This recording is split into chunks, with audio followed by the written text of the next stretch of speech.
Ma'am आजकल ना हम हमारे फेवरेट सेलेब्स को जब फॉलो करते हैं तो ये देखते हैं कि बढ़ती उम्र के साथ ना उनकी स्किन और यंग होती जाती है। तो आप हमें प्लीज कुछ ये बताइए कि how can we look young. आपको तो बिल्कुल भी ज़रूरत नहीं है ये क्वेश्चन पूछने की, बट आई अंडरस्टैंड आप हमारे व्यूअर्स के लिए पूछ रही हैं, तो उनको बताना चाहूँगी कि यंगर दिखने के लिए सबसे पहले इम्पॉर्टेंट है कि आप एक हेल्दी लाइफस्टाइल फॉलो करें, और दूसरी इम्पॉर्टेंट चीज़ ये है कि good skin care routine follow करें। जब आप ये दोनों करेंगे तो आपको बेयर मिनिमम प्रॉब्लम्स होंगी आपकी स्किन में, आपके हेयर में, और आप यंगर लगोगे। लेकिन उसके बावजूद हमारे जेनेटिक्स, हमारा एनवायरनमेंट, अनकंट्रोल लाइफस्टाइल पैरामीटर्स, उन सब के वजह से और क्रोनोलॉजिकल एजिंग के वजह से कुछ चेंजेस होते हैं जो आप अवॉइड करने के साथ साथ आप उनकी केयर करके उनको रिवर्स भी कर सकते हैं कुछ हद तक। तो there are several skin treatments, applications के फॉर्म में आती हैं, वो ट्रीटमेंट इन क्लिनिक के फॉर्म में आती हैं, जैसे कि पील है, पॉलिशिंग है, माइक्रोडर्माब्रेशन है, हाइड्रा फेशियल है, फोटो फेशियल है, फ्रैक्शनल लेजर्स है, आरएफ टाइटनिंग है, थर्माज है, क्यू स्विच लेजर्स है, बोटॉक्स है, फिलर्स है। So there are so many things. ये देख के डरना नहीं है कि हमें इतना सब कराना पड़ेगा, no. What you need to do is just go to a dermatologist, और वो आपको गाइड कर पाएंगे कि आपकी स्किन के लिए क्या चीज़ें ज़रूरी हैं ठीक करना, जिनसे आप यंगर और ज़्यादा ब्यूटीफुल लग सकते हो। मैम अगले सवाल से ना मैं काफ़ी रिलेट करती हूँ, एंड आई थिंक कि जब मैं ये पूछूंगी ना तो हमारी ऑडियंस भी उससे काफ़ी रिलेट करेगी। Why do some people get dark circles? Dark circles के बहुत सारे कारण होते हैं। One is genetic, anatomical, vitamin की deficiency, vitamin K deficiency, iron deficiency, rubbing, atopic dermatitis, allergy. So there can be so many reasons for dark circle, और accordingly ही उसका ट्रीटमेंट होता है। तो अगर हमें डार्क सर्कल्स होते हैं जैसे आपने बताया, तो फिर उसकी हम केयर कैसे करें? जैसा कि हम सब जानते हैं कि डार्क सर्कल के बहुत सारे रीज़न होते हैं, मैंने अभी अभी आपको बताया। तो ऑब्वियसली उसको ट्रीट करने के लिए पहले उसका कारण जो है उसको ट्रीट करना बहुत इम्पॉर्टेंट है। तो आप टेक केयर करिए कि जो भी कारण है उनको आप अवॉइड कर सकें। उसके बावजूद जो डार्क सर्कल हो रहे हैं उसके लिए कुछ क्रीम्स आते हैं, फिलर्स आते हैं, क्यू स्विच लेज़र आता है, कोई और टेक्निक्स भी आते हैं जिनसे वो इम्प्रूव हो सकते हैं। डॉक्टर सुमन, कुछ लोग ना ऐसा बोलते हैं कि उन्हें छोटे छोटे दाने होते हैं उनके स्किन पे। So what are the skin bumps and how are they caused? Bumps जो है वो बहुत ही वेग टर्म है। कुछ भी स्किन पे दाना हुआ उसको बम्प्स बोलते हैं। वो वायरस में भी होता है, पिंपल में भी होता है, रोजेशिया में भी होता है, स्किन कंडीशंस में, बॉडी की कुछ कंडीशंस में, ड्रग रिएक्शन में। So there are so many reasons जिसमें कुछ भी दाने होते हैं, कुछ भी रैशेज होते हैं, उसको लोग बम्प्स बोलते हैं। स्किन बम्प्स से ना मैम पिंपल्स तो हमेशा याद आते हैं। So why do pimples occur? See, pimples are a part of normal development. तो 80% लोगों को लाइफ में कभी ना कभी पिंपल ज़रूर हुआ है, पर जिनको ज़्यादा टेंडेंसी है उनका क्या होता है, पोर ऑक्लूड हो जाता है। उसके हार्मोनल रीजंस हो सकते हैं, कुछ एक्सटर्नल एप्लीकेशन, दवाइयों का रिएक्शन, कुछ abnormal balance in the hormone, कुछ मेडिकेशंस का intake, wrong skin care, using wrong products, diet, exercise, hormonal imbalance like PCOD also. तो there can be n number of reasons, but basically बहुत सारे लोगों को pimple normal part of development के form में भी होता है। इंटरनेट सोर्सेज पे पिंपल्स के काफ़ी अलग अलग उपाय बताए हैं हमें, बट हम एक डर्मेटोलॉजिस्ट से जानना चाहेंगे तो what is the correct treatment of pimples? So जो पिंपल का ट्रीटमेंट होता है उसमें आप जो स्किन केयर प्रोडक्ट्स यूज़ करते हो वो भी according to pimply skin use करते हो। यूजुअली वो ऑयली स्किन प्रोडक्ट्स होते हैं, जैसे कि उसमें सैलिसिलिक एसिड फेस वॉश हो सकता है, मॉइस्चराइजर लाइट लोशन बेस्ड होता है, हाइलुरोनिक एसिड बेस्ड हो सकता है, सनस्क्रीन मैट फिनिश की जेल बेस्ड होती है। इसके सिवा प्रॉपर प्रोडक्ट्स आते हैं जो आप नाइट एप्लीकेशन करते हो नॉर्मली जो पोर्स हैं उनको ओपन करने के लिए। There are certain therapies which can help you.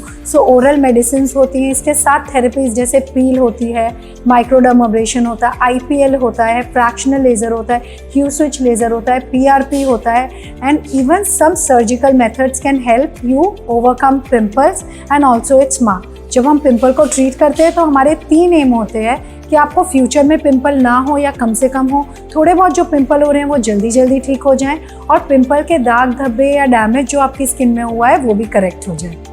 जैसे हम कॉमन स्किन कंडीशंस या स्किन टोन्स के बारे में डिस्कस कर रहे हैं, तो उसमें स्किन पिगमेंटेशन भी काफ़ी कॉमन है, जैसे आप भी देखते होंगे अपने प्रैक्टिस में। So what is skin pigmentation? Pigmentation के बहुत सारे कारण हो सकते हैं। जेनेटिक हो सकता है, हार्मोनल हो सकता है, कॉस्मेटिक्स के एप्लीकेशन की वजह से हो सकता है, रिएक्शन के वजह से हो सकता है, एलर्जिक डर्मेटाइटिस की वजह से हो सकता है, एफडीई फिक्स ड्रग इरप्शन हो सकता है, कुछ सिस्टमिक डिजीज होते हैं विटामिन की डेफिशिएंसी से, आयरन की डेफिशिएंसी से, हार्मोनल इम्बैलेंस की वजह से। So there can be an number of reasons जिसके वजह से पिगमेंटेशन हो सकता है। तो जिन लोगों को स्किन पिगमेंटेशन की प्रॉब्लम रहती है उनका करेक्ट ट्रीटमेंट क्या रहेगा? देखिए, पिगमेंटेशन को जब आप ट्रीट कर रहे हैं ना, तो आपको दो पार्ट्स का ध्यान रखना है। एक पार्ट है कि उसका कारण समझ के उसको ठीक करना, और दूसरा पार्ट है जो कलर इम्परफेक्ट हुआ है उसको परफेक्शन की तरफ लाना।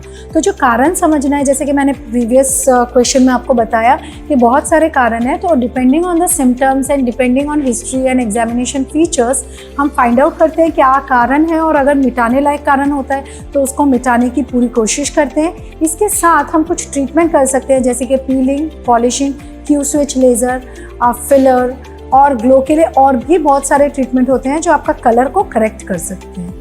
डॉक्टर सुमन, हम इतना कुछ डिस्कस कर चुके हैं कि अब मुझे ना आपको ये पूछने का मन हो रहा है that how many total types of skin problems are there? Oh my god, you can't put a number to that. जितने लोग उतनी प्रॉब्लम, कोई दो लोगों को एग्जैक्टली सेम प्रॉब्लम कभी नहीं होती। इतने सारे प्रॉब्लम्स के बारे में तो शायद हम चर्चा ना कर पाए, लेकिन आप प्लीज मुझे हार्मोनल इम्बैलेंस के बारे में कुछ बता दीजिए मैम।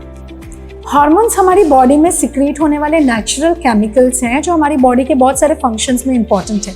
जब उसकी लेवल्स ऊपर या नीचे हो जाती है तो हमारी बॉडी में कुछ सिम्टम्स होते हैं, कुछ साइंस होते हैं जिनको हम हार्मोनल इम्बैलेंस कहते हैं। डॉक्टर सुमन, आपने आज काफी बार मेंशन किया है regarding skin allergies.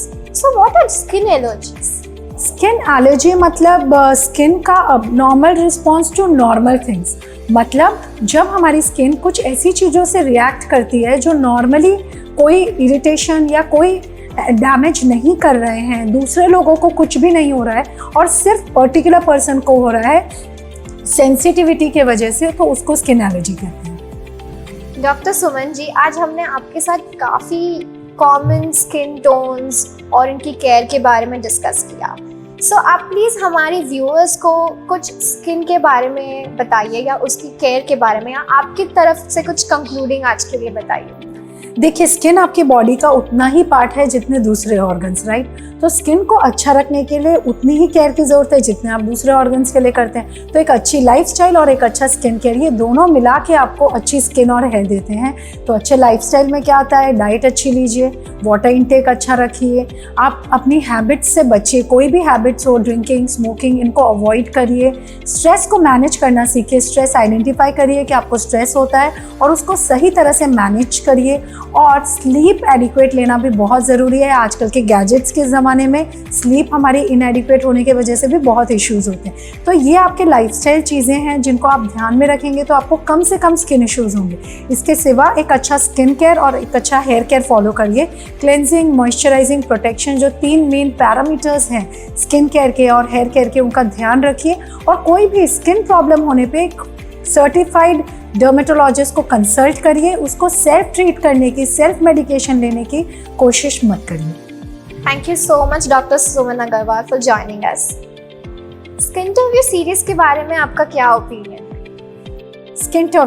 स्किनटरव्यू the doctor's dictionary की एक सीरीज है जिसमें स्किन, हेयर, लेजर्स, इनसे रिलेटेड एक बोर्ड सर्टिफाइड डर्मेटोलॉजिस्ट यानी कि मैं डॉक्टर सुमन अग्रवाल आप लोगों से डिस्कस करेंगे।